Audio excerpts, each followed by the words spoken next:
Coach, let's talk obviously about Dylan Sampson. They had what did you like about what he did on the field? How did you impress with the way he carried himself, not getting the play that he was forward? How you feel about that? Right. Well, first of all, I think the way that he ran the ball was extremely well. We talk about a lot of times in our room about teach tape and the way he pressed the double teams, made a decision at the last second, full speed decision, and then you kind of saw a lot of the natural ability kind of expose itself in the open field, breaking tackles, being able to use his off arm to try to stiff arm guys and stuff like that and get away from bodies. So just the amount of work that he's put in to work on his craft, to make sure he understands the game plan, and just make sure he understands where those free hitters are down in and down out. As far as coming into this last week where he didn't get a chance to play very much, if at all, the previous week, like just the way he handled himself in the building. You see a lot of guys, especially young guys, that kind of have an attitude and they're different when they come in the building at times, especially when things don't go their way. But Sampson didn't do that. He worked the same. Matter of fact, he probably worked even a little bit harder to show us that he deserved a role in every game plan. And I think the more you see him on the field, I think he's constantly getting better every time he touches the field. You guys have talked about playing the hot hand and then flow of the game as well. I think Coach Hopwood mentioned that in determining who gets those carries and who gets in the game. Can you speak to making those determinations on the go and maybe if there's anything that Dylan Sampson needs to improve on in order to earn more of those opportunities?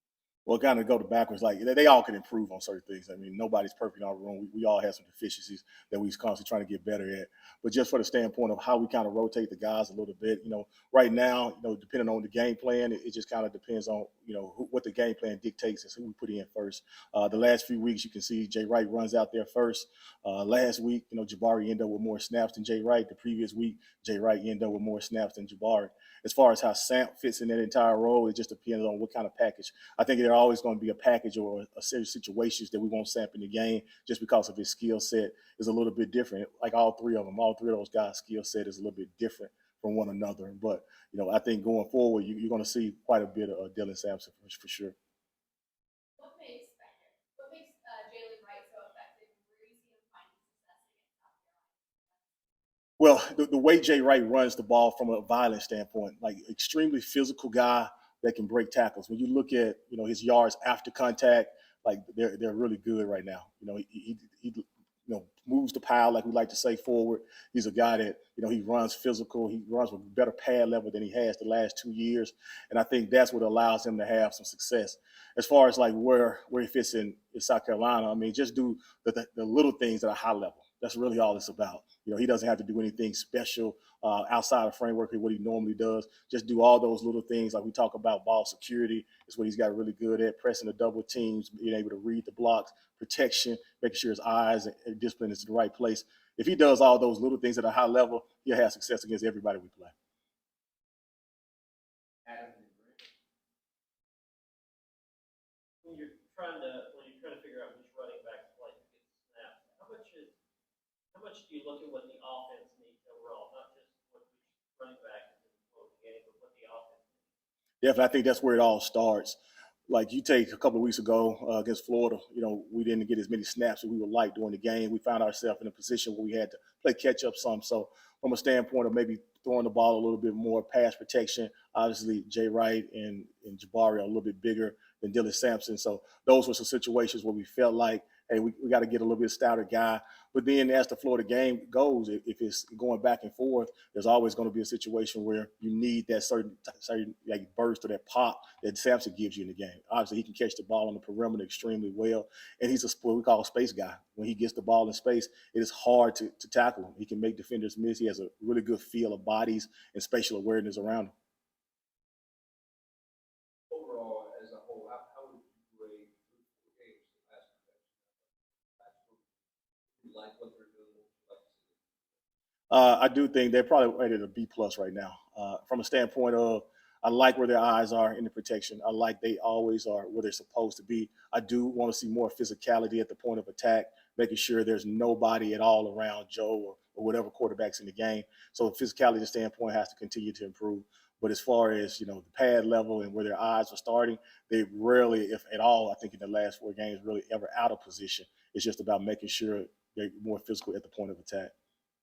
Patrick and Casey. Coach, where do you see it in South Carolina Well, the front seven is really good. I'm really impressed with the linebacker position. Those guys fly around. They're really aggressive, physical. You can see the improvement that they had in that group from year to year over the last few years that we've been playing them. I think in my position, specifically, we just got to do a really good job of continuing to run with physicality in between the tackles. There's going to be tough, tight runs, and those windows and those lanes are going to be smaller as we get into more SEC play. Some of those other games, sometimes that grass that the offensive line is creating is extremely big because of the competition that you're playing. Man, in the SEC, it is not like that. Those grass or those seams become smaller and smaller, and when they do open up, they close a lot faster just because of the people that we're playing. So we got to do a great job of seeing those, making decisive decisions, and accelerating when we get that opportunity.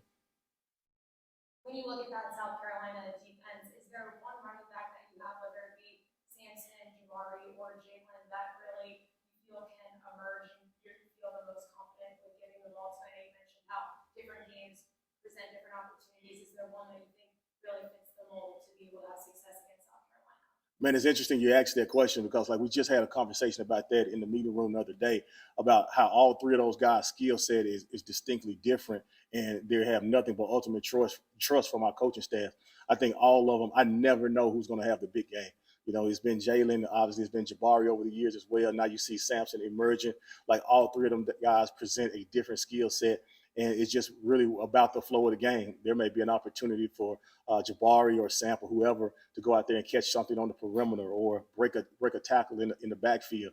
And next thing you know, it's 60, 70 yards because they all have dynamite quickness and speed as well. So I really don't ever know who's going to get that opportunity. I can't tell you this. We trust them 100%, whoever goes in the game. Yeah, I guess that there are still some places where you might see a guy get 5+ carries. Like those days for the most part are done. In terms of the camaraderie, the chemistry, how much more important is that maybe than those guys having to understand what's not like 21 week. Man, we're blessed to have a group of young men and a group of kids that really understand that. In the past, we have not had that opportunity to say, hey, look, these guys are going to distribute the carries around the room because we haven't felt comfortable putting all those different people in the game at that certain time. And now what you see is over the course of years, Jalen has had some injuries over the years. Jabari's had some injuries over the years. So now, you add the addition to Dylan Sampson, his role is increasing. I think they welcome that opportunity to understand that, hey, as a team to get where we're trying to go and to accomplish our goals, we're going to all have to be here for one another. And the selflessness that they have, that's really extreme. That's different than what you see across the country right now. You don't really see that. There may be a time, though, this coming year where one of those guys may have to have 25 carries a game. It just depends on what the flow of the game kind of dictates. Right now, we haven't had that luxury, but you do see guys getting 20+ touches, whether we throw the ball to them on the perimeter or whether we do some different things with them in the backfield. Coach, who saw Joe had the big run on the first play. Can you explain that as a coach in detail, just how much that will help your run game to have that running threat on those option looks for the quarterback?